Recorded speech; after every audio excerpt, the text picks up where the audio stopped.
L'actualité du livre religieux ce mois-ci, eh bien, ce sont des ouvrages qui parlent vrai, qui parlent fort. Et tout d'abord, c'est la voix de Monseigneur Benoît de Sinetti. Il faut que des voix s'élèvent qui publie aujourd'hui chez Flammarion un plaidoyer absolument vibrant. Un plaidoyer pour repenser de façon urgente les conditions d'accueil des migrants en France. C'est un livre courageux, c'est une prise de position certainement. Mais surtout, il pointe du doigt la peur qui brouille et qui nous empêche, la peur qui empêche notre agir chrétien tout simplement.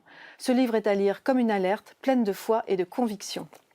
Conviction également, c'est ce qui anime les deux auteurs, Monseigneur Emmanuel Gobillard et Thérèse Argot. Un homme et une femme qui discutent d'un sujet brûlant, la sexualité. L'Église et la sexualité, et c'est paru chez Albin Michel. Ce livre, nous dévoile un dialogue vraiment percutant, sans tabou, sans complexe, mais extrêmement spirituellement riche aussi également. Un ouvrage formidable. Nos vies sont déjà données aux éditions Bayard, écrit par le père Thomas Georgeon et l'écrivain Christophe Héningue. C'est un ouvrage qui relate 19 portraits de ces hommes et de ces femmes qui ont donné par amour pour le Christ, ont donné leur vie pour l'Algérie et le peuple algérien. Alors que le pape François vient de les déclarer martyrs, c'est une très très belle occasion de redécouvrir 19 portraits de ces hommes et de ces femmes qui ont tout donné par amour pour le Christ.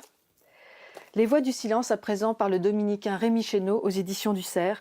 Le silence, c'est peut-être la chose essentielle aujourd'hui dans nos vies, que l'on soit croyant ou incroyant. Ce livre propose une petite méthode pédagogique formidable pour accéder à ce silence nécessaire. Avant de prier, mais aussi pour faire taire le bruit de nos vies, ce livre est absolument génial.